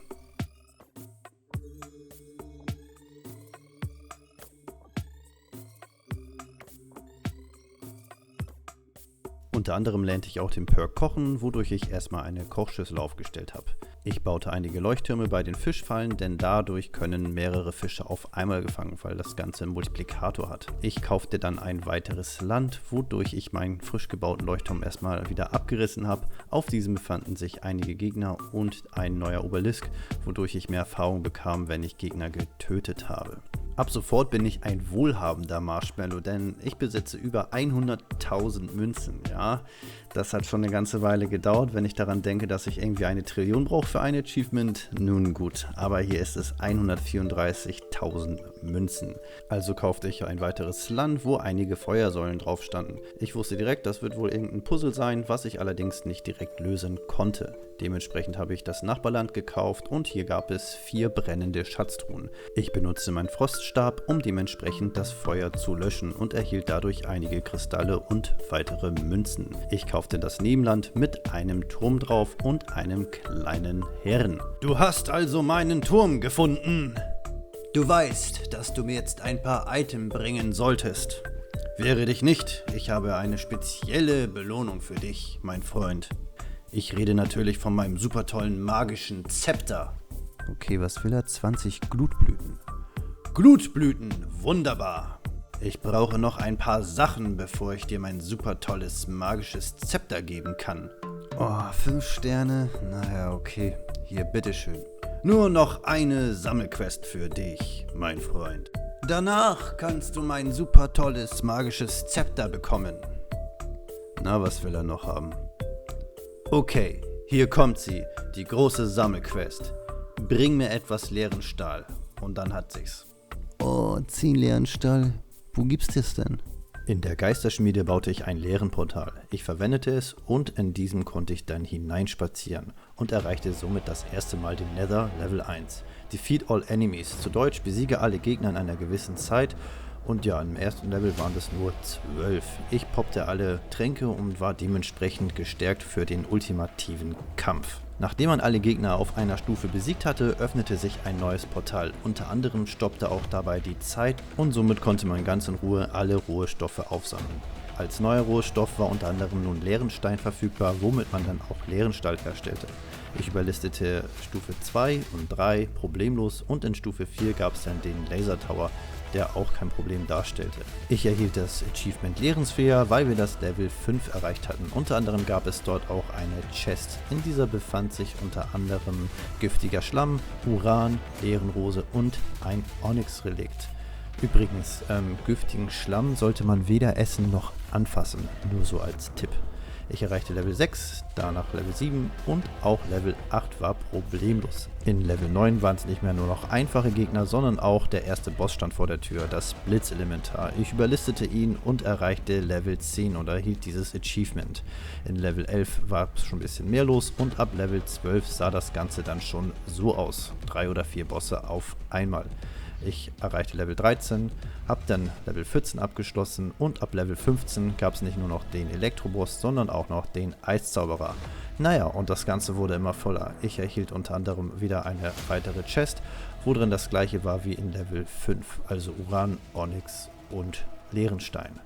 Ja, so wurde es immer voller. Ich erreichte ein Level Up und kämpfte mich so durch den Nether. Nach Level 11 wurde die Luft schon etwas dünner. Dann schaffte ich noch Level 18 und ab Level 19 gab es auch noch zusätzlich den großen Dämon. Und mein Bildschirm leuchtete bunt in allen Farben. Leider hatte ich nicht genug Schaden und hatte somit meinen Run abgeschlossen. Ich brauche mehr Damage. Lauf beendet. Folgende Stufe reicht 19. Felix the Death, Level 2 Millionen. Ist klar. Nachdem ich den Run abgeschlossen hatte, erlernte ich den Perk Ausweichen, wodurch ich jetzt 15% häufiger ausweiche. Das ist übrigens der Loot Table aus den 19 Leveln. Ich habe insgesamt über 2400 Erze von jedem bekommen und auch 2400 Leerenstein gelootet, 55 Königsstahl und vieles weiteres. Hat sich also richtig gelohnt. Mit massenhaft Ressourcen auf Tasche füllte ich nun alle Fabriken, baute ein neues Kraftwerk und erweiterte mein Imperium mit weiteren Maschinen. Unter anderem baute ich noch zusätzliche Öfen, damit die Produktion beschleunigt ist. By the way, wir haben noch einen neuen Druiden bekommen. Kaio, die geile Schlange. Herzlich willkommen. Ich kaufte ein weiteres Land mit einem Bauarbeiter drauf. Hey du, ich bin ein Techniker. Du weißt, dass ich klug bin und überheblich bin, weil ich ohne zu fragen meinen Beruf gesagt habe. Naja, nachdem ich besser bin als du, hol mir doch bitte ein paar Materialien für meine Fabrik. Ja, was will er denn haben? 10 Königstahl? Ja, soll er kriegen. Bitteschön. Der Techniker bedankte sich bei uns und wir haben eine Chest bekommen, in der eine Geisterkugel drin war. Danach baute ich eine Dämonenspitzhacke und entdeckte einen fahrenden Händler, der giftige Siegel mir verkauft hatte. Danach kaufte ich ein weiteres Land, auf der eine Truhe eingefroren war. Ich zauberte mit meinem Feuerstab eine riesengroße Feuerkugel drauf und konnte somit das Eis zum Schmelzen bringen. Aus der Chest erhielten wir dann eine Geisterkugel und unter anderem stellte ich die Dämonenstiefel her, wodurch wir schneller laufen und mehr Angriffen ausweichen. Ich kaufte ein weiteres Land und entdeckte erstmal gar nichts drauf, doch in der Mitte versteckte sich ein kleiner Geist. Buh! Habe ich dich erschreckt? Ich will beim Erschrecken besser werden. Was will er? 2 Zähne? Okay, soll er kriegen. Juhu, danke sehr. Jetzt werden sich alle erschrecken. Wuhu! Hier, nimm diesen alten Schatz als Belohnung für deine Mühen. Ich erhielte einige Smaragde und ein bisschen Münzen und das Achievement Geistergehilfe. Unter anderem hatte der Kleine noch für uns eine Folgequest. Er wollte noch eine Maske haben, die ich bisher noch nirgends gefunden hatte. An Tag 87 war es dann endlich soweit. Das war das letzte Land, was wir jetzt in diesem Spiel kaufen. Nach dem Kauf erhielt ich das Achievement Imperialist, sodass wir jetzt alle Länder wirklich besitzen. Auf diesen gab es ja rehartige Fabelwesen. Wenn man die geerntet hat über der Taste E, hat man somit Smaragd erhalten. Ich habe mich aber entschieden, einfach aus den Hackfleisch zu machen und bekam das Achievement Gierig. Als gierigster Marshmallow beschwörte ich dann erstmal einen Sternregen und danach baute ich mir die Dämonenhandschuhe, sodass wir noch schneller angreifen konnten. Zusätzlich baute ich noch den Dämonenbogen, Pfeile frieren Ziele bei einem Treffer ein. Hört sich ziemlich nice an. Zum ersten Mal habe ich ein Fossil ausgegraben, welches ich später im Museum abgegeben habe. Danach las ich einige Schriftrollen der Weisheit und ich erreichte dabei Level 64 und erlernte sehr viele Perks. Das wird nun sehr schnell eingeblendet, die meisten davon beschleunigen wieder meine Industrieherstellung oder auch meine Banken, aber der wichtigste Perk war erstmal das Glücksspiel meiner Meinung nach, denn dadurch war ich nun in der Lage, einen Glücksspielautomaten zu bauen. Den habe ich dann auch instant zum Schreien gestellt und dann hieß es erst einmal Spin to Win. Ganz einfaches System, Geld rein, so wie man es kennt, warten bis man 3 richtige hat und dementsprechend hatte man dann auch schon gewonnen. Easy. Ich rüstete meine Schaufeln aus, erstmal zur normalen Schaufel, dann zur Königsschaufel und dann zur Roboterschaufel, sodass wir nur noch seltene Items finden. Im Übrigen muss man alle Gegenstände auf die maximale Stufe aufrüsten, damit man auch das letzte Achievement bekommen kann von den Gegenständen. Danach, wie man sieht, baute ich einen großen Park an Leuchtturm. Dann ist es nämlich so, immer wenn man etwas im Leuchtturmradius umbringt, hat man ein Vielfaches an Items bekommen. Zum Beispiel, wenn ich jetzt hier im Radius buddel, würde ich normalerweise einmal Sand bekommen. Wenn ein Leuchtturm in der Nähe ist, dann würde ich statt ein Sand 2 bekommen. Und wenn ein zweiterer Leuchtturm in der Nähe ist, dann würde ich statt 2 Sand sogar 4 bekommen oder 8. Also es multipliziert sich, umso mehr Leuchttürme da sind. So drehte ich die erste Runde um den Leuchtturmradius und erkannte direkt, dass nicht nur ein Smaragd gedroppt ist beim Ausbuddeln oder ein Sand, sondern es waren immer so zwischen 200 bis 500 Einheiten. Unter anderem habe ich dann auch diesen Schädel gefunden, den sogenannten Kapala. Normalerweise bekommt man ganz selten ein, ich habe 139 direkt bekommen bei den Leuchttürmen. Dann baute ich das Kristallamulett, dass wir noch mehr Ressourcen bekommen. Und danach ging es dann rüber zu einer Kuh mit etwas Tierfutter, was auch in meinem Radius stand. Und ich erkannte, dass diese Kuh wirklich viel pupen musste. Und somit konnte ich in kürzester Zeit über 1000 Kacke sammeln. Kennt ihr noch den Kollegen hier? Hey Jonki, ich habe deine Kacke zusammen. Hier, bitteschön. Oh, toll. Ich danke dir vielmals. Du hast heute ein Leben gerettet. Sei stolz auf dich. Sei stolz auf deine Kacke. Fuchsgehilfe. Hilft dem Fuchs. Okay, was will ein Fuchs damit? Whatever. Kristallmaske. Skelette greifen dich nicht mehr an.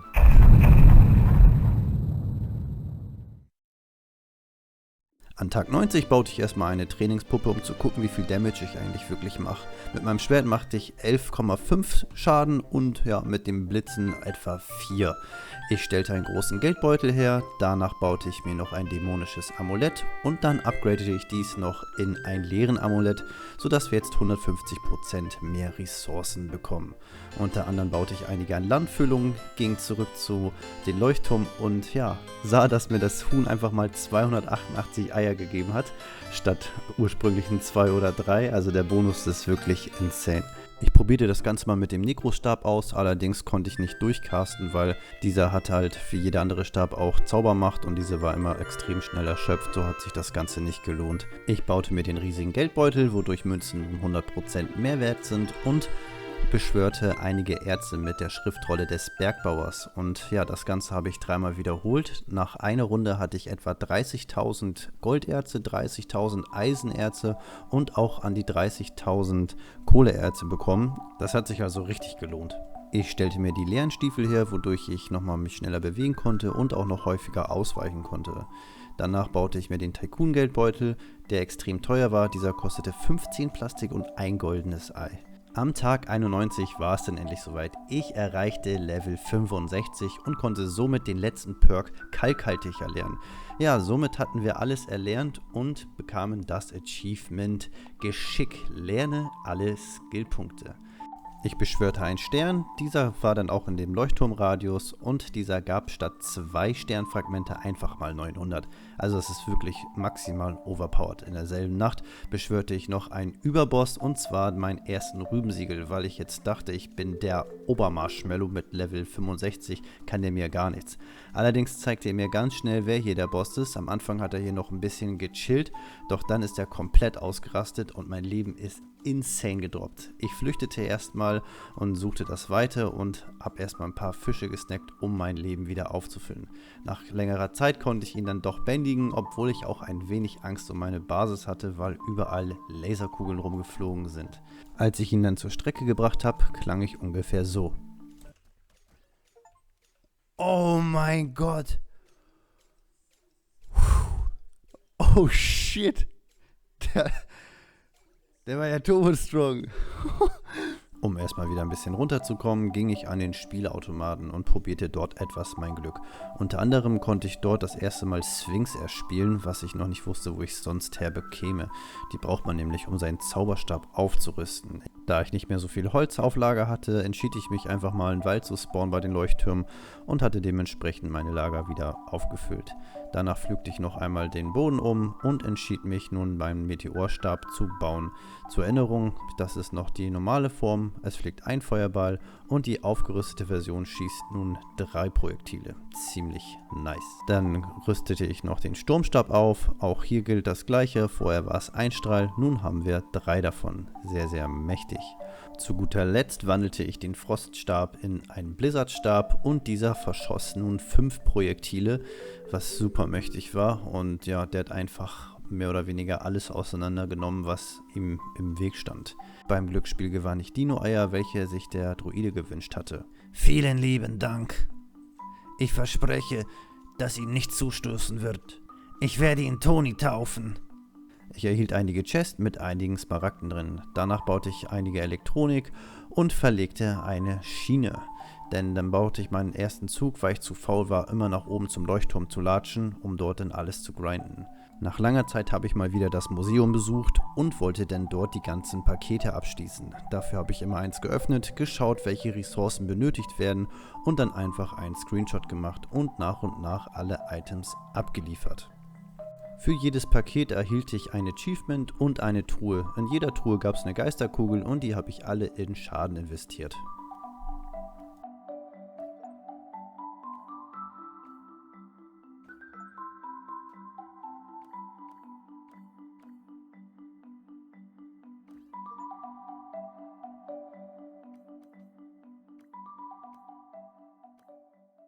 Für Alchemie und Archäologie fehlt mir noch einige Gegenstände und deswegen besuchte ich nochmal den Herrn unten in der rechten Ecke und gab ihm den leeren Stall. Du hast es geschafft! Glückwunsch! Du hast dir mein super tolles Magiezepter verdient. Ich hätte mir die Sachen auch selbst holen können. Artefaktensammler. Sammle jedes Artefakt. Magiezepter, deine Stäben haben unendlich Energie. What? Unendlich Energie? Ich habe ja mit vielem gerechnet, aber nicht mit sowas, dass man jetzt hier sowas komplett von ausrasten kann. Einfach obergeil. Ich rüstete den letzten Stab auf zum Todesstab und somit erschien das Achievement Grenzenlose Macht. Werte alle Stäbe auf. Dann war ich nochmal kurz im Museum und habe die letzten beiden Gegenstände für das Alchemie-Paket abgegeben. Dann ging ich nochmal runter zum Lava-Biotom und mir ist aufgefallen, dass im Center dieses Kreises hier Zahlen standen. In jedem Biotom gab es unterschiedliche Zahlen und das war auch das Rätsel. Ich blende hier mal alle ein. In dieser Reihenfolge musste man also diese Lavasäulen auch runterdrücken. Auf der linken Seite war zum Beispiel die 1, unten rechts die 2, oben rechts die 3 und so weiter. Entweder ihr orientiert euch oben an den Bildern oder ihr guckt euch unten das Video an, um das Rätsel zu lösen, falls ihr hier gerade nicht weiterkommen solltet.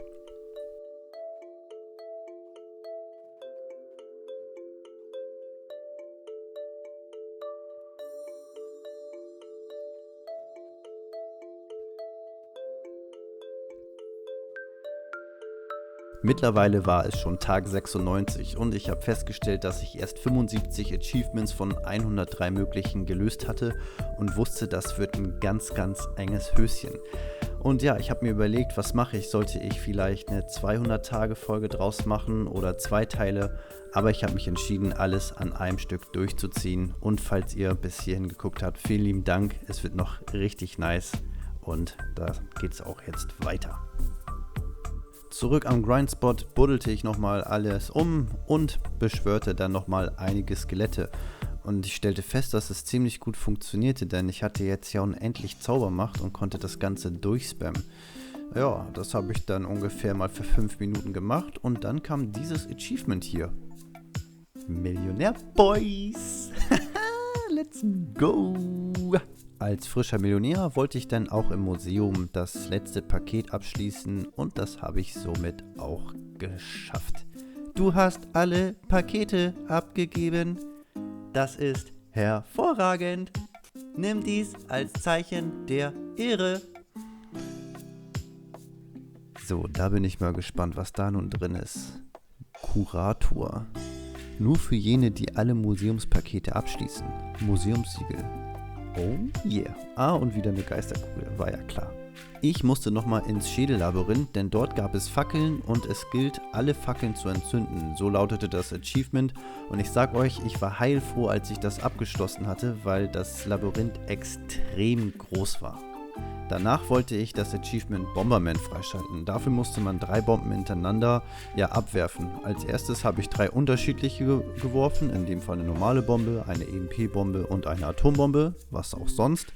Allerdings kam nichts. Ich dachte, ich habe irgendwas falsch gemacht und dementsprechend wiederholte ich den Vorgang.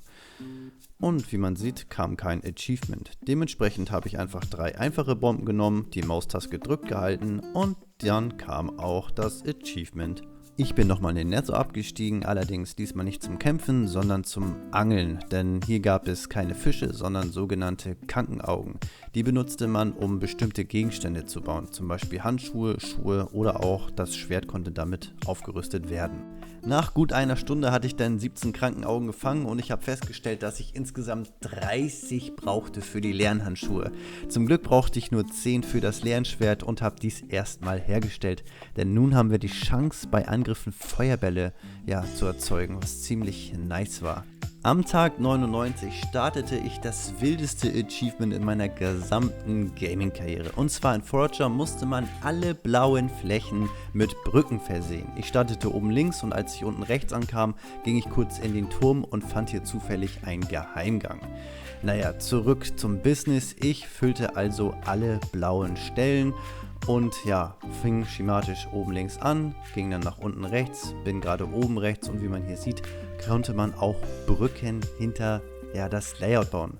In der Zwischenzeit sprach ich nochmal kurz diesen Geist an und gab ihnen das Kappler-Schädel oder den Kappler-Schädel und konnte sozusagen die Quest abschließen. Ich baute weiter Brücken und kam dann oben links an und sollte dann eigentlich, wenn ich nichts vergessen habe, dann ein Achievement bekommen. Und was passierte?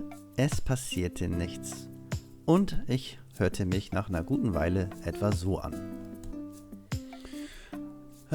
Wo ist das letzte? Oder wo sind die letzten? Please, lass es das letzte sein. No! Ob ich vielleicht das eine oder andere Schimpfwort fallen lassen habe, wer weiß das schon so genau. Auf jeden Fall schaute ich nochmal ganz genau Land für Land durch, bis ich denn das entdeckte. Oh mein Gott, da war noch eins. What the fuck?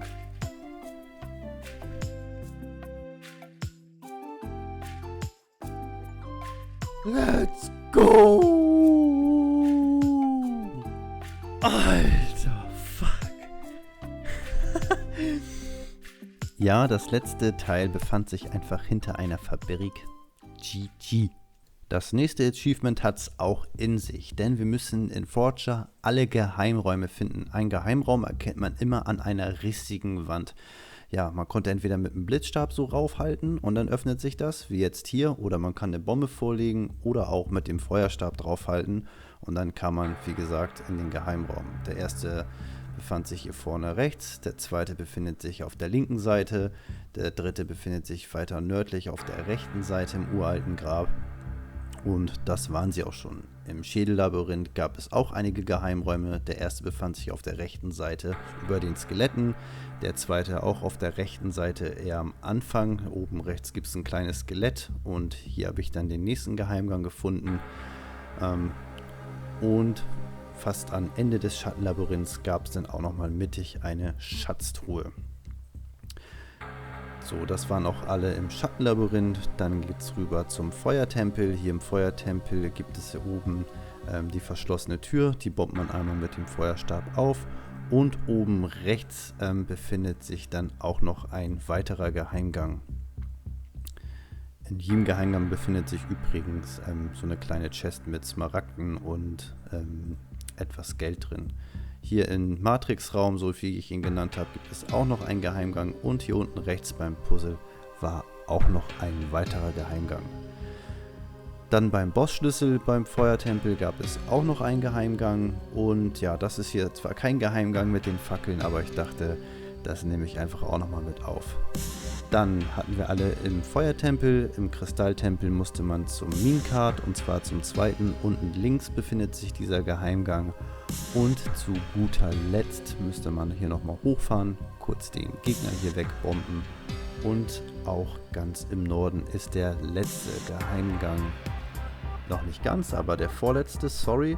Der letzte befindet sich hier, wo wir den Zauberstab gelootet haben. Und nun waren wir erleuchtet. Oh, erleuchtet, Freunde.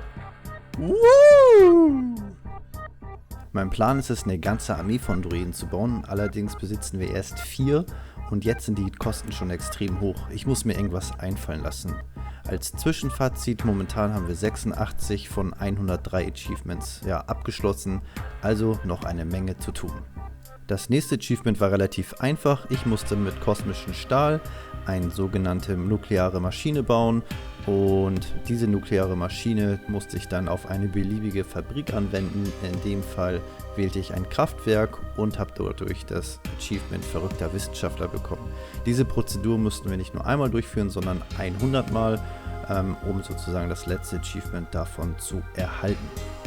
Das wiederum bedeutete, ich brauchte extrem viele Ressourcen und die gab es natürlich massenhaft im Nether.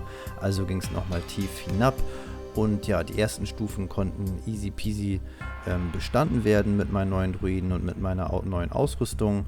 Und ja, so sind wir dann auch schon schnell auf Level 20. Dort erhielt ich dann ein erneutes Achievement und zwar den Lern-Champion. Wir stiegen weiter hinab und es wurde immer voller und unübersichtlicher. Dann ab Level 29 war es so voll, dass es sozusagen auch schon Überbosse kam, und zwar der Skelettkönig. Da fehlte dann doch noch an Damage und ich ging zur Strecke. Hier noch einmal kurze Ausbeute. Wir haben insgesamt 2000 Stahl bekommen, 30.000 Knochen, 231 Königstahl und jede Menge mehr. Ich craftete mir die Lernhandschuhe, sodass wir ihn noch schneller angreifen konnten und hatte nun mittlerweile 90 Achievements von möglichen 103 abgeschlossen. Als nächstes baute ich das sogenannte kosmische Schwert. Das brauchte 15 kosmischer Stahl und 15 legendäre Juwelen. Und das Besondere war, dass ich nun wie mit der Spitzhacke damit Ressourcen farmen konnte. Das letzte und beste Schwert in Forger ist übrigens das Nuklearschwert, was wir hier sehen. Das benötigt nukleare Maschinen und giftigen Schlamm zur Herstellung. Und immer wenn man einen Gegner gekillt hatte, hat man dementsprechend auch Schlamm erhalten. Unter anderem baute ich mal auch wieder ein Schleimsiegel, um den Schleimkönig zu beschwören. Mit ihm ging ich dann zu den Leuchttürmen, habe den einmal gekillt und ich habe festgestellt, dass ich legendäre Juwele bekam, Geisterkugeln und auch mehr Ressourcen, als er gekostet hat zur Herstellung. Dementsprechend hatte ich eine unendliche Ressource von Geisterkugeln und auch Juwelen, was einiges ermöglicht hatte. Nach der ersten Session hatte ich 20 Geisterkugeln auf Tasche und die investierte ich alle in Damage. Das Bankenimperium wächst weiter und weiter. Ich baute 3 weitere Siegeltische, da ich nun ja unendlich viele Schleimkönige beschwören konnte. Unter anderem stellte ich aber auch noch einige Skelettkönige her, um mal zu gucken, was diese so drauf haben. Ja, mittlerweile haben wir Ressourcen en masse. Hier können wir einmal sehen, wie ich mit einem Schlag einfach über 1000 Königstahl in dem Ofen produzieren lasse. Einfach Wahnsinn. Ich baute mir in der Zwischenzeit die kosmischen Handschuhe, wodurch wir noch schneller angreifen können. Mit den ganzen Siegeln ging ich jetzt zum Leuchtturm und habe die dort alle gepoppt. Nach sehr kurzer Zeit, ungefähr 10 Minuten würde ich sagen, hatte ich somit 101 Geisterkugeln sammeln können. Ich machte nochmal einen Ausflug in das Lava-Biotom und entdeckte nochmal den Schrein. Ich probierte es einfach nochmal aus, um zu gucken, ob es irgendwas Neues vielleicht gab. Das erste Mal gab es Völlerei, wodurch wir Essen bekamen. Und beim zweiten Mal gab es Luftdicht, wo man Tränke bekam. Und somit entschied ich, Tränke bauen ist jetzt nun Geschichte, da ich ja eine Quelle habe mit unendlich vielen Geisterkugeln und Leben. Easy. Und dann kam dies hier, Terminator, erhalte einen Druiden und mögliche Granaten. Ich probierte das aus und tatsächlich habe ich einen Druiden bekommen. Unter anderem gab es auch hier diesen Perk Wut. Dadurch hat man direkt einen maximal Schaden mehr verursacht und eine Geisterkugel gab in der Regel immer nur 0,15. Das heißt, wenn man einmal Wut skillt, kriegt man 6-mal so viel Schaden als über eine Geisterkugel, was extrem krank ist. Denn der maximale Schaden, der wirkt sich nicht nur auf meinen Waffenschaden aus, sondern auch alle Druiden machen deutlich mehr Schaden. absolut insane. Ja, eben hatten wir noch 4 Druiden. Nach dieser Session hatten wir jetzt 38. Mittlerweile kostet ein Druide schon einfach 1044 Elektronik und 1044 Glasfaser. Da müsste ich wahrscheinlich für ein Jahr lang grinden. Ich ging nochmal rüber zur Trainingspuppe und habe gesehen, jetzt mache ich mit einem Schlag einfach schon 45 Schaden. Eben waren es noch 11.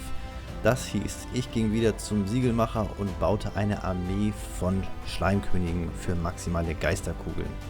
Mit meiner neuen Druidenarmee ging ich noch ein bisschen grinden und unter anderem war noch ein Achievement offen. Und zwar, man musste einen beliebigen Boss killen, ohne Schaden zu nehmen.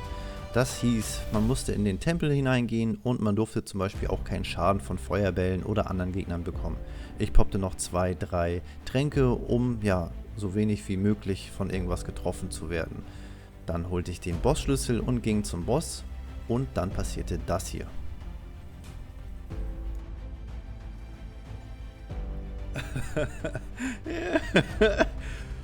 Woo! Easy Boss gekillt, ohne Schaden zu nehmen. Boy! Ja, manchmal habe ich einfach einen Schaden. Naja, nichtsdestotrotz, ich killte weitere Schleimkönige und sammelte fleißig weiter Geisterkugeln. Dann ging ich wieder runter zum Schrein und ja, führte meine Prozedur durch mit der Beschwörung weiterer Druiden und vervollständigte meinen Max-Schaden. Dann ging es wieder hoch und so ging es massiv lange hin und her. Ich glaube, um genau zu sein, eine Woche. In der Zwischenzeit baute ich mir die kosmische Stiefel, wodurch wir schneller rennen und mehr Angriffen ausweichen können. Ja, ich ging nochmal richtig tief in den Nether nach unten. Wir sind jetzt gleich schon in Level 30, denn wir haben ja unseren Damage maximal gepusht. Da erhielten wir auch das Achievement Lehrmeister ab Level 30. Ja, ich kam bis Level 40, wo es dann einfach sowas von krass voll wurde von Überbossen und ja, gab da den Löffel ab. Ich erhielt danach das nukleare Schwert und habe somit meinen ersten nuklearen Gegenstand erhalten. Dann bekam ich noch das kosmische Amulett, wodurch wir jetzt noch mehr Ressourcen bekommen. Das giftige Siegel lässt einen unhöflichen Roboter beschwören. Dann machen wir das doch mal. Ich habe ihn nicht gesehen. Naja, wir hatten auf jeden Fall 95 von 103 Achievements abgeschlossen. Offen war noch der Zerstörer, der sehr teuer war. Um den Prozess zu beschleunigen, da wir auch noch sehr viele nukleare Maschinen hatten oder benötigen, baute ich noch weitere Fabriken und weitere Geisterschmieden, um den Prozess zu beschleunigen. Danach erhielt ich das nukleare Amulett, wodurch wir noch mehr Ressourcen bekamen. Ja, und dann ging es weiter. Weiterhin Schleimkönige killen, Geisterkugeln looten, runter zum Schrein, Druiden beschwören und kosmischen Stahl zwischendrin produzieren. Dann baute ich noch ganz wichtig den Lehrenführer, damit wir noch mehr Erfahrungspunkte bekommen, da wir nicht schon seit ungefähr gefühlt 3 Wochen auf Max-Level sind. Ich sammelte noch einmal ein bisschen Sand und Diamanten, beschwörte weitere Bosse und auch weitere Druiden. Und dann war es soweit. Ladies und Gentlemen, sagt unserem Druiden Nummer 100 herzlich willkommen. Da ist er. Mega nice. 100 Druiden. Also damit hätte ich wirklich gar nicht gerechnet.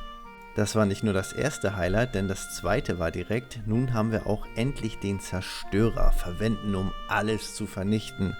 Und ja, mit ihm konnte man wirklich alles vernichten, unter anderem auch Landstück. Und das habe ich dann auch oben bei den ganzen Leuchttürmen gemacht, sodass ich sozusagen noch mehr Leuchttürme hinstellen konnte, damit der Multiplikator noch deutlich intensiver wird. So, ich hatte jetzt doppelt so viele Leuchttürme wie vorher und probierte es nochmal mit dem Zauberstab aus. Dabei erkannte ich, dass ich nun unter anderem nicht mehr, 10.000 oder 50.000 Knochen bekam, sondern einfach im millionenstelligen Bereich. Und auch zusätzlich bekam ich nach einem Zaubercast, so sage ich es mal, so 10 Millionen Gold. Ja, und so hat es nicht lange gedauert, ungefähr, um genau zu sein, 1 Minute. Dann war ich auch direkt Milliardär. Das war schon sehr, sehr schnell, aber ich wusste, dass es noch eine Methode gab, um das Ganze zu beschleunigen. Ich baute mir noch schnell die kosmische Spitzhacke, danach noch den leeren Geldbeutel, wodurch Münzen noch mehr Geld wert waren. Danach erhielt ich den kosmischen Geldbeutel und dann ging ich wieder zurück, poppte einige Getränke, unter anderem auch Gier im Glas, sodass ich immer, wenn ich einen Gegner noch traf, zusätzliches Gold bekam. Das hat auch nochmal den Prozess in der Goldbeschaffung extrem beschleunigt.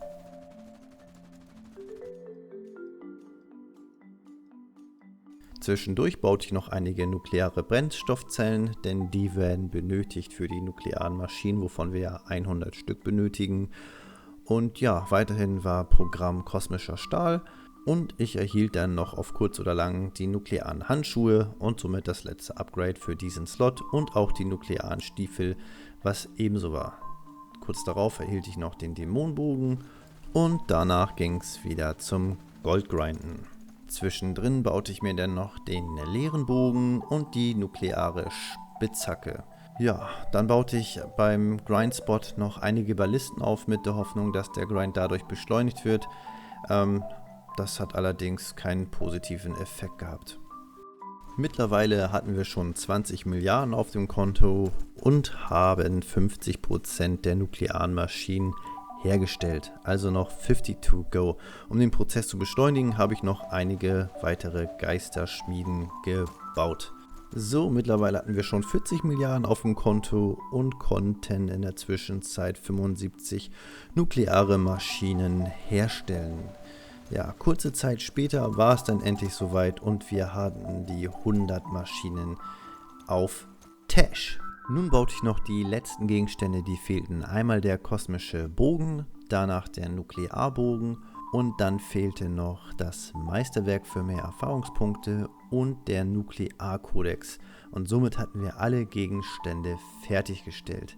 So, mittlerweile hatten wir jetzt schon 98 Achievement abgeschlossen von 103, also es fehlen noch 5 Stück und als nächstes konzentrieren wir uns auf das Atomgebäude-Achievement. Besitze 100 Atomgebäude. Dazu baute ich noch einige Schmieden und weitere Nähstuben, um diese alle aufzurüsten mit den Maschinen. Und das sah dann ungefähr so aus.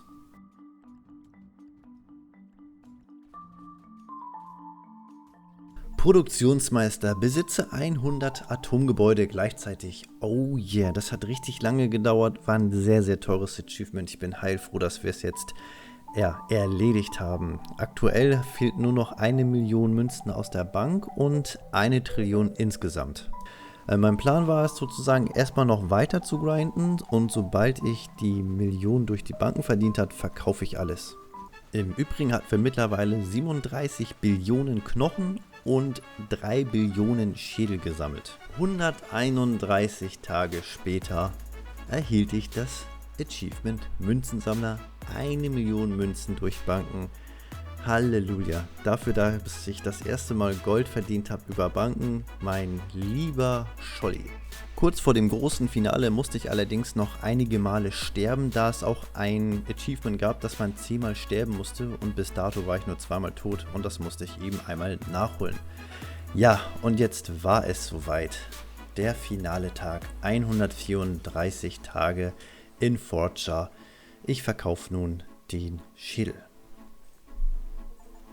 Trillionär, Billionär.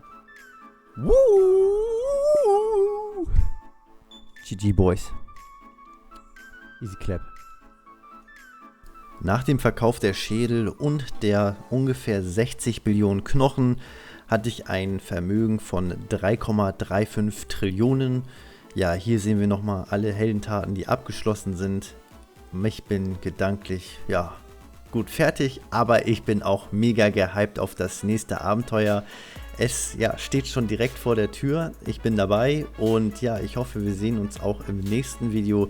Wenn dir dieses Video gefallen hat, dann wird dir das nächste Video noch mehr gefallen, denn es geht tief in den Ozean. Wir bauen uns eine sagenhafte Sushi-Bar auf und erreichen auch dort 100%.